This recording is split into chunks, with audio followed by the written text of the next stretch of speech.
너무 이제 위축되거나 하실 필요 없이 이제 내가 그분에게 죄를 지어서 간 건 아니잖아요. 네, 변호사님, 요즘 파산 문의가 많다고 들었는데 네. 파산 관제인 분들은 어떤 분이실까요? 파산 관제인이라고 하면 약간 용어가 되게 생소하잖아요. 근데 관제인이 무슨 뜻인지 아세요? 아니요.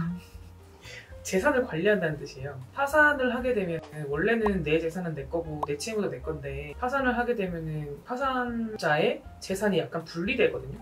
그래서 공평하게 이거를 딱 묶어가지고 이렇게 똑 떼가지고 그 재산을 어떻게 나눠줄지, 뭐 국가에 먼저 주고 다른 채권자들 나눠줄지 아니면은 뭐 근로자를 먼저 줄지 뭘 어떻게 할지 이런 것들을 객관적으로 누군가가 관리를 해줘야 되는 거예요. 그래서 그 역할을 하는 분이 이제 관제인이기 때문에 채무자들은 보통 이제 뭐 관제인을 물론 아시는 분도 있지만 파산 관제인이 뭔가 나를 되게 감시하고 뭐 이런 사람이다라고 생각을 하겠지만 가장 기본적인 이 목적은 파산자의 재산을 관리하는 사람이다라고 쉽게 알고 계시면 되고 이 법원 관할마다 관제인이 미리 지정이 되어 있어요. 그러면 그 지정된 관제인 중에서 채무자별로 이렇게 매칭이 되어서 이후에 이 파산자의 재산을 그 관제인이 관리하시게 되는 거죠. 그럼 파산 관제인 분들은 자세하게는 무슨 일을 하고 계시나요?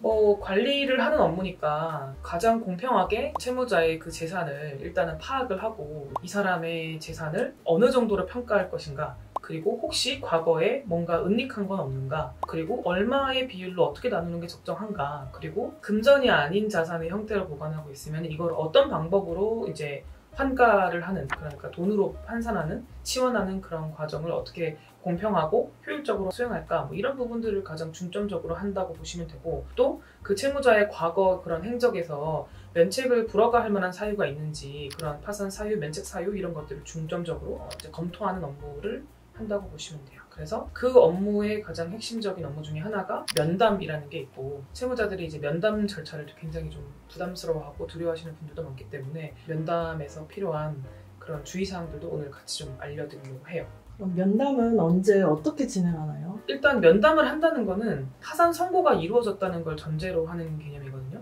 파산 선고랑 면책이 한 번에 이루어지는 그런 절차를 제외하고는 보통은 파산 선고랑 면책은 일정 시간이 좀 떨어져 있어요. 몇 개월 정도. 그럼 보통은 이제 파산 선고와 동시에 파산 관제인이 선임이 되고 이제 예납이 끝난다면 그 다음에 이제 관제인이 당신은 요러요러한 서류를 준비해라 라는 안내문 같은 거를 드리고, 그러면 채무자가 그런 서류를 준비를 해서 면담 기일에 파산 관제인의 사무실에 방문을 해서 만나기도 하고, 또는 이제 별로 물어볼 게 없으면 이제 전화로 면담을 진행하기도 하거든요.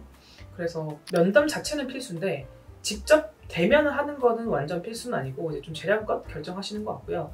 그리고 좀 복잡하신 분들이 있어요. 채권자들이 좀 많다거나 또는 채권자가 구체적인 이의를 많이 하는 분이라거나 이런 분의 경우에는 면담이 좀 수차례 진행이 되기도 하기 때문에 이런 분들은 좀 미리미리 대비를 좀 하시는 게 또 필요할 수 있겠죠. 그럼 신청인 분들한테 구체적인 질문을 하는 경우에 네. 어떤 질문을 하실까요? 일단 먼저 면담 준비 서류를 알면 좋을 것 같은데, 가장 대표적인 서류가 과거의 재산과 금융거래를 어떤 방식으로 했는지에 대한 감독을 해야 되기 때문에 회생에서 보통 1년에서 3년 정도의 과거 금융거래 내역을 요구를 한다면 파산에서는 최소 3년에서 5년 또는 그 이상을 요구하기도 해요.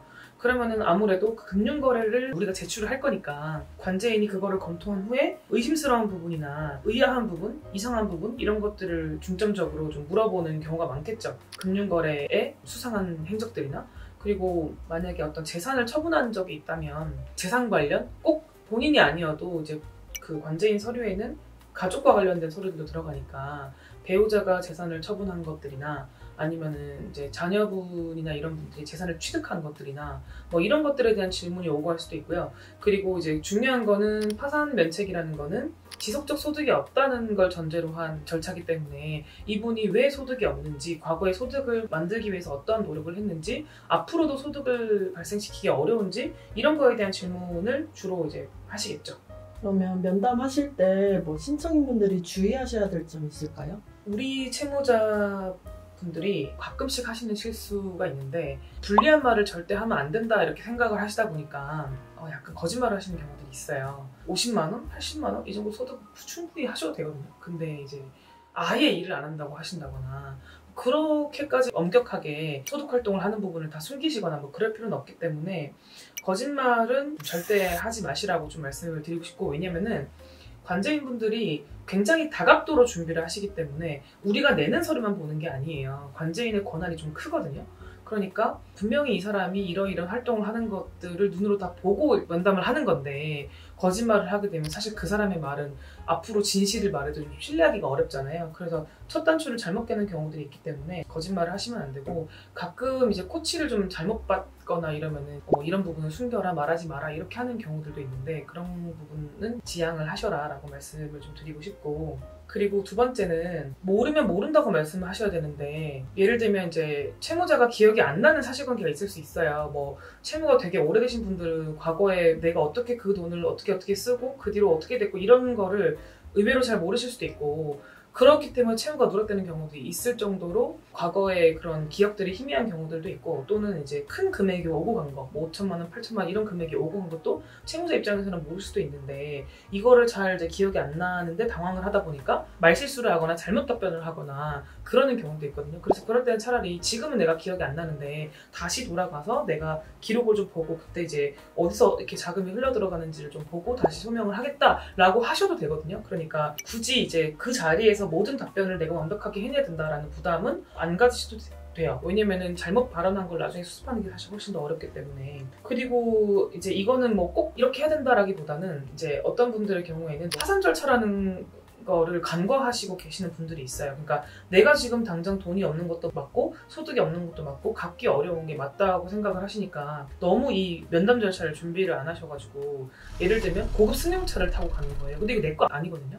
그냥 제 친구가 이제 이거 잠깐 타고 가라 해가지고 이걸 탄 건데, 관제인이 봤을 때는 딱 오해받기 좋잖아요. 아, 이 사람 재산 은닉했구나, 이런 고급 승용차를 탈 정도면 다른 사람 이름으로 많이 숨겨놨겠구나라고 하고 완전 선입견을 주고 이 사람을 보겠죠. 그러면 더 엄격하게 더 많은 자료를 볼 수밖에 없는 거기 때문에, 굳이 불필요하게 뭐 이렇게 장식을 화려하게 하고 간다거나 행색을 굉장히 화려하게 하고 간다거나 굳이 그럴 필요는 없어요. 물론 이제 중요한 자리니까 좀 멀끔하게 보이려고 하는 노력은 당연히 중요하겠지만, 그냥 정갈하게만 하고 가시면 되거든요. 그래서 가지고 있는데 가장 최고의 비싼 옷 뭐 이런 것들은 굳이 그렇게 준비하지 않으셔도 된다라고 말씀을 드릴 수가 있을 것 같고,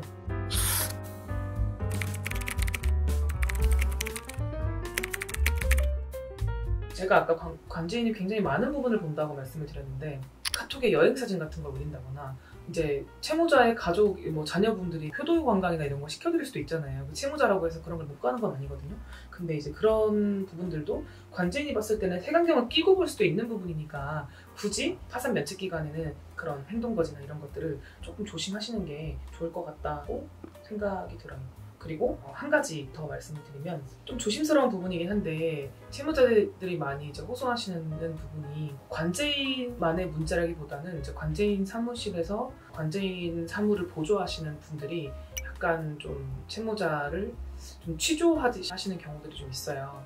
약간 좀 수사하듯이 범죄인을 대하듯이 이제 좀 하시는 경우들이 있는데, 한편으로는 이해가 가요. 왜냐면은 만나시는 분들이 채무자들이고, 또 채무자들이 또 재산을 은닉하는 경우들이 있기 때문에 더 방어적으로 채무자들을 바라보고 조사를 해야 그 과정에서 또 나오는 것들도 있고 하니까, 그런 과정들은 충분히 이해를 하는데, 사실 대부분의 파산자들은 실제로 파산이 가능하기 때문에, 그리고 또 그만큼 여력이 안 되기 때문에 하시는 분들이 많은데, 그런 분들에게까지 불필요한 상처가 되는 그런 경우들이 있어서, 그런 부분도 사실은 이제 저희 도산변호사회나 이런 곳에서 개선을 하려고 하는 목소리들을 많이 내고 있거든요.